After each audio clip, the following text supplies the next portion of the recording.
Biblias en el Evangelio según San Mateo, en el capítulo 13, en lo que lo van encontrando, quiero ir poniendo el contexto. Jesús utilizaba un tipo de enseñanza muy común en esos días que se llaman las parábolas, que es una enseñanza profunda utilizando como ejemplo un caso común de la vida real, ¿verdad? Así hay parábolas del trigo y la cizaña, las parábolas de la perla de gran precio, muchas otras parábolas, pero esta en particular, que es una de las más conocidas, también dentro de las enseñanzas de Jesús, solamente 2 parábolas, Él explicó el significado, dando a entender que era importante para Él que no fueran a quedar dudas acerca de lo que Él estaba hablando. Y entonces, esta parábola sucedió a la orilla del mar.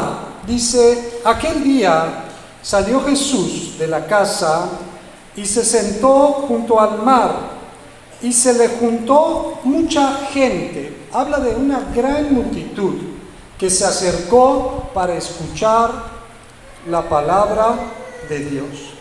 Y entrando él en la barca, se sentó, y toda la gente estaba en la playa, y les habló muchas cosas, pero resalta esto que les habló.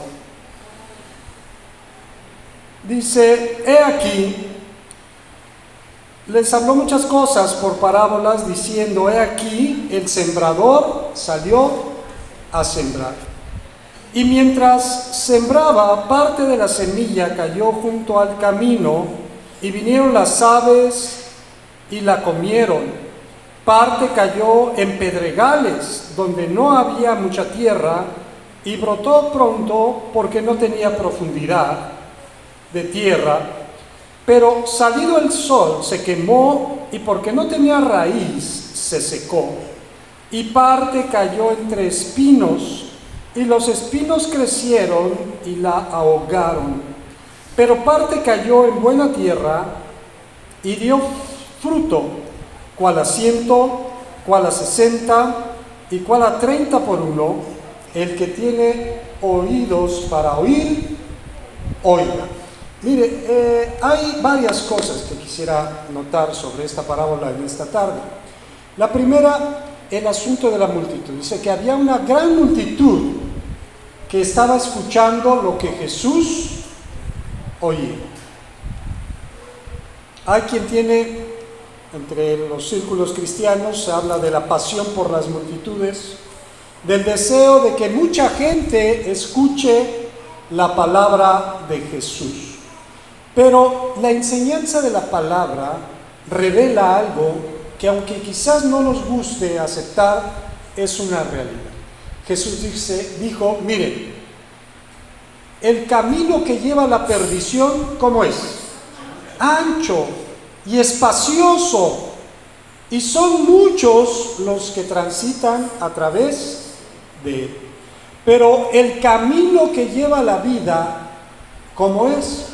Angosto, y son pocos los que lo hallan.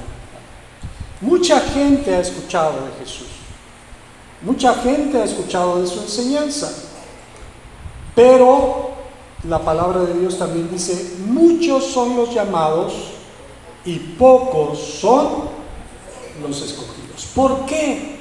Porque la gente ha engrosado su corazón. Quiere oír lo que a ellos solamente les gusta, les satisface. Jesús explica aquí adelante algo especial. Dice: entonces, acercándose los discípulos, le dijeron: ¿por qué les hablas por parábolas? Él respondiendo les dijo: porque a vosotros os es dado saber los misterios del reino de los cielos, mas a ellos no les es dado. Porque a cualquiera que tiene, se le dará, y tendrá más. Pero al que no tiene, aún lo que tiene, le será quitado. Por eso les hablo por parábolas, para que viendo no vean y oyendo no oigan ni entiendan. Bueno, esto sería algo contradictorio a lo que usted y yo pensaríamos que Jesús quisiera.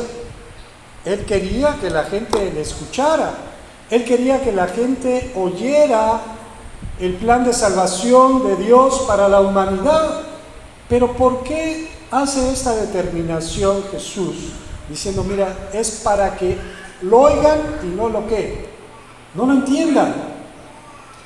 Pero no porque Él no quiera que la gente venga a Él, sino porque Jesús conoce el corazón de las personas. El versículo 14 en adelante, Jesús cita un pasaje del Antiguo Testamento que dice: de manera que se cumple en ellos la profecía de Isaías que dijo: de oído oiréis y no entenderéis, y viendo veréis y no percibiréis, porque el corazón de este pueblo se ha engrosado, y con los oídos oyen pesadamente, y han cerrado sus ojos, para que no vean con los ojos, y oigan con los oídos, y con el corazón entiendan, y se conviertan, y yo los sane. Hay un dicho popular que dice: no hay peor sordo que el que no quiere oír.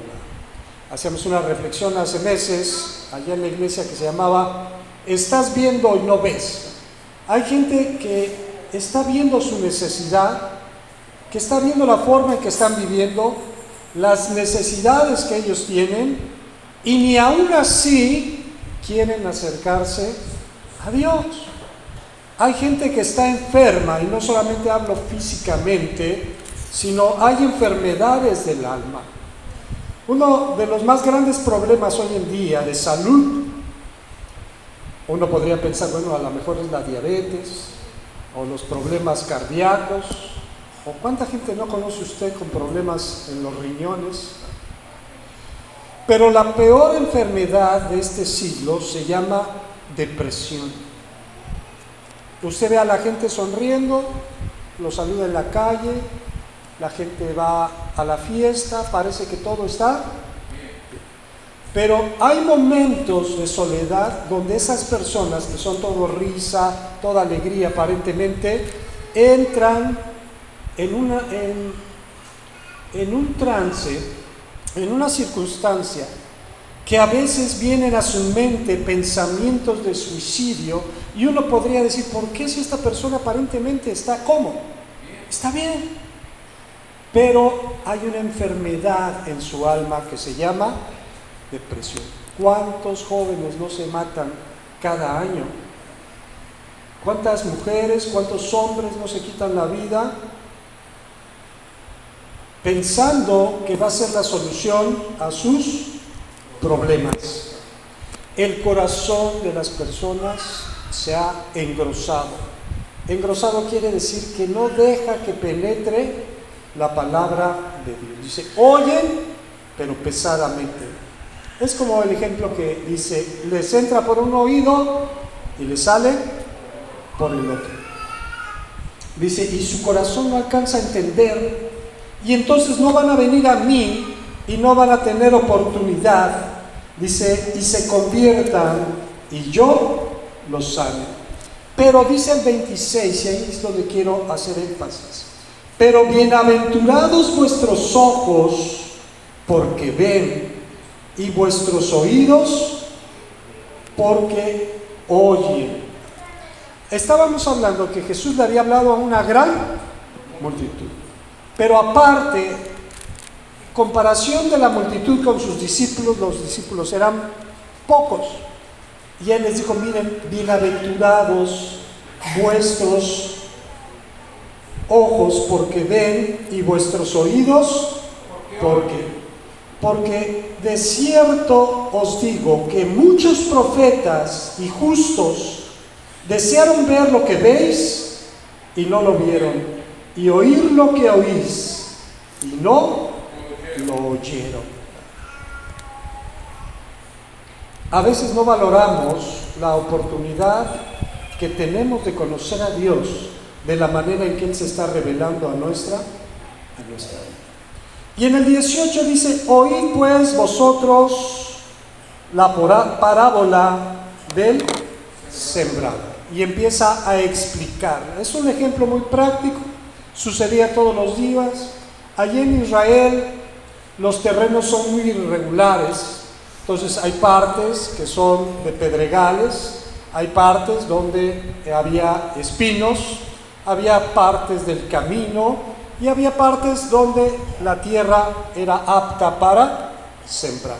Está hablando de una semilla, no como el maíz que se va haciendo surco y se va poniendo a cierta distancia 3 granitos para que crezca, no. Está hablando, puede ser de trigo, de sorgo, de avena, de enebro, semillas que se tienen que ¿qué? Regar, esparcir. Se echaban en un costal, ¿no?, abierto, y el que iba sembrando la iba tirando. Pero fíjense que el centro del mensaje de Jesús es de que la semilla no era la mala, sino que la semilla era la misma para todo el campo. La diferencia no es en la semilla, la diferencia está en el corazón del que la recibe.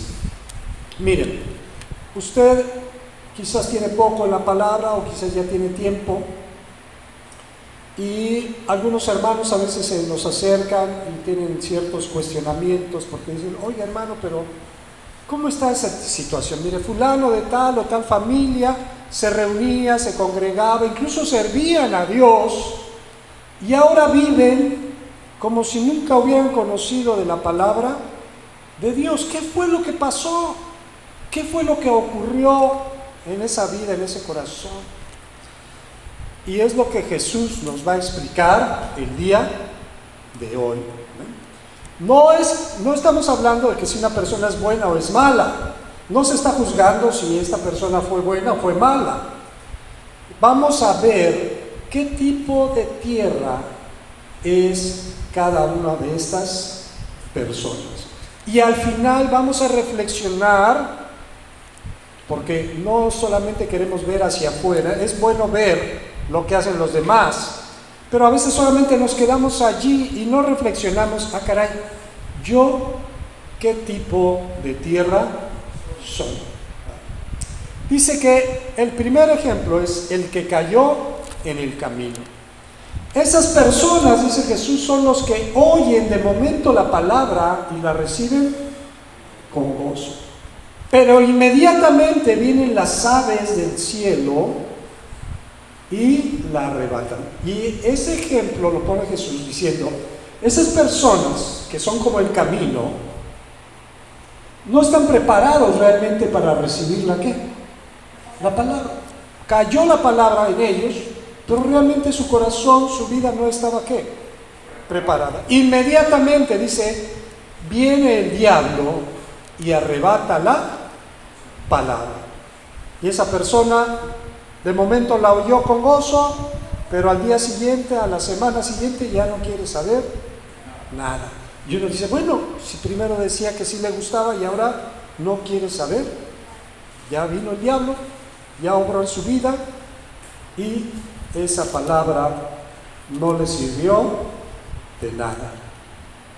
Otro ejemplo es la semilla que cayó en pedregales. Dice que cae en pedregales, alcanza a agarrar un poco de tierra y empieza a crecer, pero las piedras no permiten que la raíz profundice en la tierra, así que no tiene la forma de mantener su sustento, de mantener su energía. Dice, de momento sale el sol y ¿qué le pasa? Se seca. Esas personas que son como los pedregales que reciben la palabra, cuando empieza a haber tribulación, cuando empieza a haber angustia, cuando se empiezan a enfrentar a problemas, les es más fácil abandonar el camino del Señor que seguir adelante. ¿Por qué? Porque no tenían una raíz que fuera profunda. No estaban arraigados no estaban cimentados en la palabra de Dios. Así que muchos de momento vienen, escuchan, se convierten aparentemente, les empiezan a llover problemas y se van. Otros, que son los que caen en los espinos, dice, son aquellos que reciben la palabra, pero los afanes de esta vida, los afanes y la riqueza de este mundo, los ahogan y los hacen infructuosos. ¿Qué quiere decir? Hay mucha gente que viene a la iglesia, pero está tan afanado porque tiene que trabajar, porque tiene que estudiar, porque tiene que ir, porque tiene que venir. Sí le gusta, siente gozo, pero no tiene tiempo, porque su tiempo se absorbe en las cosas que él le da más valor. Puede ser su familia, sus negocios, su trabajo. Y entonces pasa el tiempo, esa persona nunca va a crecer en las cosas de Dios. Esos afanes, eso que le rodea y que no se ha podido desligar de ello, lo va a ahogar y lo va a hacer infructuoso. Ahora, yo les pregunto, ¿para qué un sembrador siembra en un campo? ¿Para qué? Para que haya una cosecha. No se esparce la semilla para que se la coman los pájaros y para que uno no reciba nada. Quienes aquí trabajan la tierra saben que es un trabajo duro. Hay que ir a ablandar la tierra, hay que ararla, hay que tratarla, hay que quitar la hierba mala, hay que prepararla para que reciba la ¿qué? La semilla. Y el que siembra tiene una esperanza de que esa semilla pegue, crezca la planta, se desarrolle suficiente y dé fruto, que haya una cosecha. Así que dice, entonces la que cayó en buena tierra, pero aún la que cae en buena tierra no toda da la misma cantidad de fruto. Usted, ahí sí vamos a poner el ejemplo del maíz en las milpas, ¿no? Usted ve que algunas crecen más y otras crecen menos. Unas dan una mazorca más grande, más tupida, y otras dan una mazorca más ¿qué? Más pequeña. Y uno dirá, bueno, ¿qué? ¿No la semilla era la qué? La misma. La semilla era la misma, pero la calidad de la tierra no era la misma. Entonces esa parte que cayó en la buena tierra, dio fruto. Dice, uno a 100 por uno, uno a 60 por uno y otro a 30. Bueno, ahora, lo primero que tenemos que destacar, hermanos, es que el hecho de que usted está aquí y yo nos hacen personas privilegiadas. ¿Por qué? Porque Dios le ha hablado a mucha gente, pero hoy tenemos la oportunidad de estar delante de la presencia de ¿quién? De Dios. Eso por una parte ya debemos de sentirnos especiales. ¿Para quién? Para Dios. No porque seamos más buenos, no porque seamos más bondadosos, no, dice Jesús, nadie viene a mí si el Padre no le trae. Ni siquiera fue por nuestra propia voluntad, sino que Dios trató en nosotros, trabajó en nosotros como tierra para que pudiéramos recibir la palabra de Dios, la semilla del sembrador. Pero ya es una ventaja. Sin embargo, quisiéramos que no, pero es la realidad. Aquí está representado también ese campo. ¿Qué clase de tierra somos? ¿Seremos los del camino?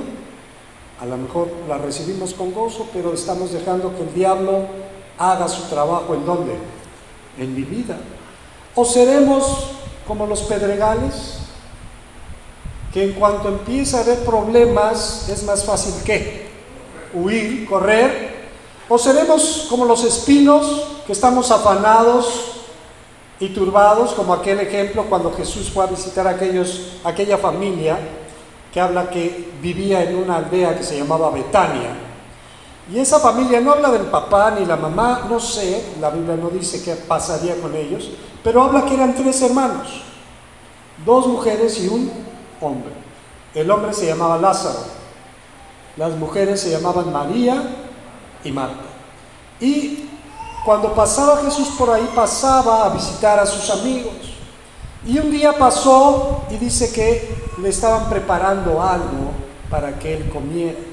Pero cuando llegó Jesús, llegó con los discípulos, empezó a enseñar la palabra, y María se fue a sentar a sus pies para escuchar lo que Jesús estaba diciendo.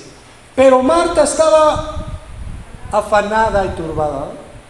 Estaba sirviendo, estaba en la cocina, corría para acá, corría para allá, y le dice a Jesús: Señor, ¿no te da cuidado de que mi hermana me deja servir sola? Y Jesús le dice, la enfrenta con una realidad, le dice: Marta, Marta, afanada y turbada estás con muchas cosas, solamente una era necesaria, y esa es la que escogió ¿quién? María. No te distraigas en otras cosas, concéntrate en lo que Dios está hablando a tu vida, porque Dios tiene un propósito para ti. Pero ese corazón, esa tierra, tiene que estar preparada para recibir la semilla y dar el fruto que corresponde. Así que, ¿qué tipo? Hoy, este mes, concluye el año, bueno, el calendario que nosotros utilizamos, los chinos usan otro, los judíos otro, ¿va? Pero mucha gente en estos días, cuando va a empezar el año nuevo, hacen una lista de propósitos. Dejar de fumar, hacer ejercicio, comer más sano, estudiar, terminar la carrera, buscar un mejor empleo, buscar un aumento de sueldo, no sé, hay muchos propósitos. Pero son pocas las personas que hacen un alto, un espacio, para evaluar su propia vida y decir: este año, ¿qué hice? Este año se me fue y no hice nada. Es más, a lo mejor muchos tenían los mismos propósitos que van a tener para este año, a inicios de este año, y no hicieron nada. Es importante pararnos y recapacitar qué estamos haciendo. Y ahora, en el ámbito de nuestra fe, es importante, a lo mejor usted tiene un año de conocer de la palabra, a lo mejor tiene 2 o 5 o 10 o 15 o más, pero es un momento de reflexionar y decir: ¿qué fruto he estado dando al Señor? ¿Realmente mi vida ha cambiado? ¿Realmente soy otra persona? ¿O sigo con los mismos problemas? ¿Soy una gente enojona, maldiciente, mentiroso? ¿Qué tipo de tierra es la que yo soy? ¿Acaso esos afanes de la vida me están ahogando y no he podido dar el fruto que Dios espera? Porque miren, el hecho de conocer del Señor no es solamente venir y sentarnos, cantar, oír la predicación, irnos a nuestra casa y como si nada hubiera pasado. Vamos a ir a Santiago, capítulo 2. Hay un propósito, hay un objetivo en el hecho de que nosotros vengamos a estudiar, a escuchar la exposición de la palabra, a conocer más de Dios.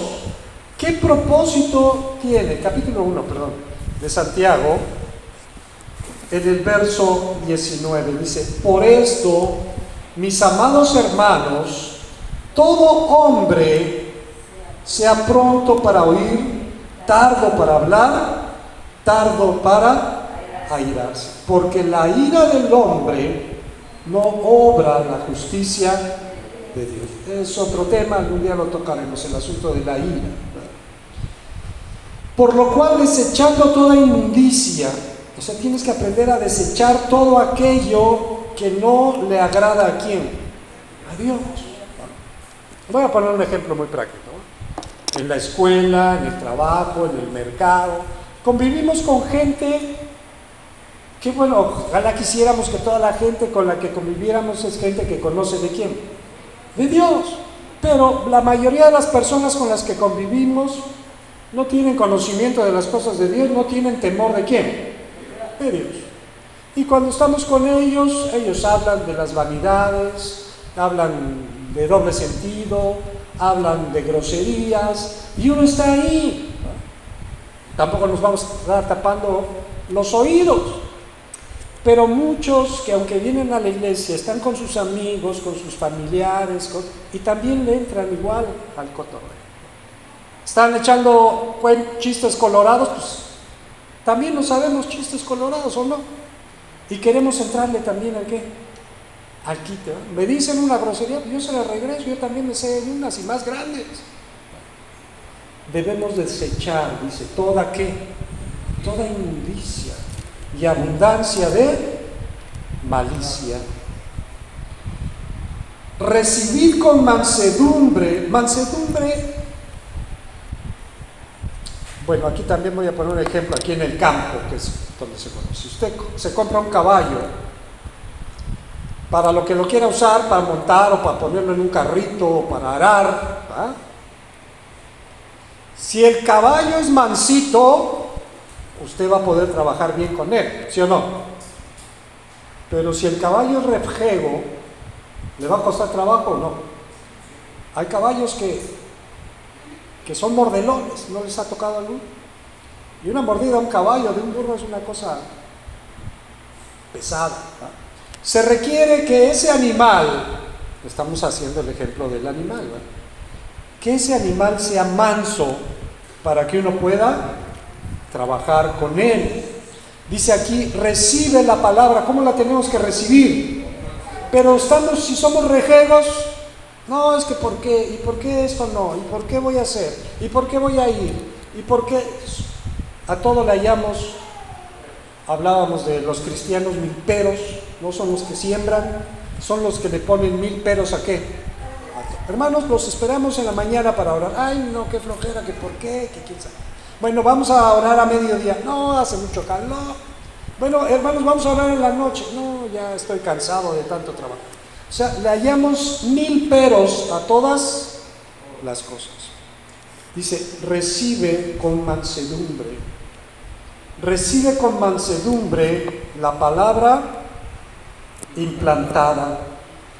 Porque esa palabra, esa semilla del sembrador es la que tiene el poder para salvar vuestras almas. Pero esa semilla tiene que caer en la buena tierra. Dice, pero sed hacedores de la palabra y no tan solamente oidores olvidadizos. Que no te vaya a pasar lo del dicho, te entra por un oído, te sale por el otro. Hoy muchos son cristianos, mañana ya se les ¿qué? Ya se les olvidó. Y no se vuelven a acordar de Dios hasta que no vuelven a venir otra vez a reunirse como iglesia.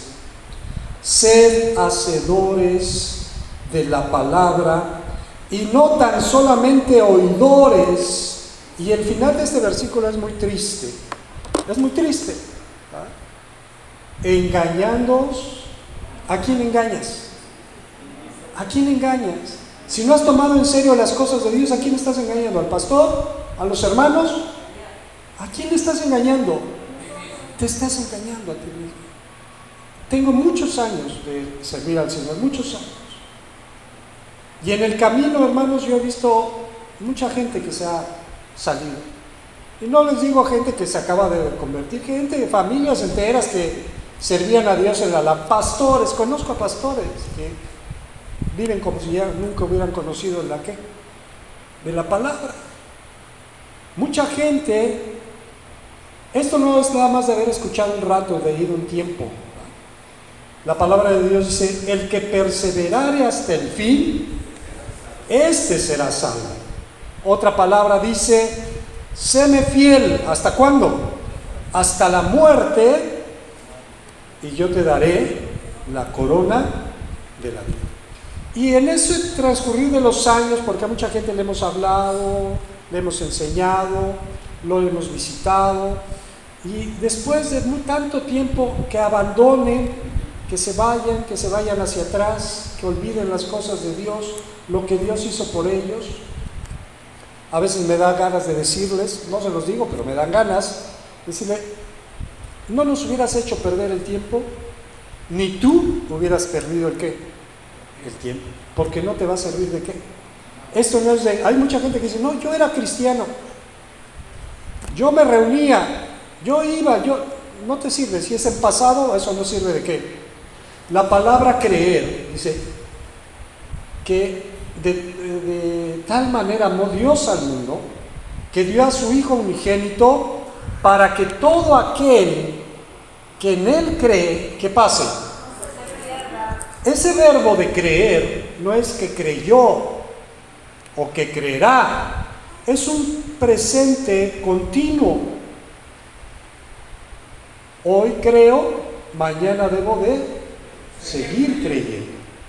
Y pasado, y pasado, y pasado, casi al tipo de los AA que dicen solo por qué, solo por hoy. Si no te mantienes firme, no va a servir de qué. No va a servir de nada. Si hayas tenido 10 años, 15 años, 20 años y después te vayas, te salgas, te olvides de la palabra, pues qué triste. Dice, sed hacedores de la palabra y no tan solamente oidores, engañándoos. ¿A quién estamos engañando? Nosotros mismos nos estamos engañando. Concluyo con esto, hermanos. Evaluemos en estos días nuestra vida. ¿Qué fruto hemos dado? ¿Realmente hay un cambio en mi vida? ¿Realmente impacto a las personas con las que vivo? ¿O ellos ven en mí la misma persona de siempre? ¿Qué fruto estoy dando para el Señor? Dice allá en Gálatas que el fruto del Espíritu es amor, gozo, paz, benignidad, bondad, fe, mansedumbre, templanza. Contra tales cosas no hay ley. Que el Señor les bendiga y les guarde.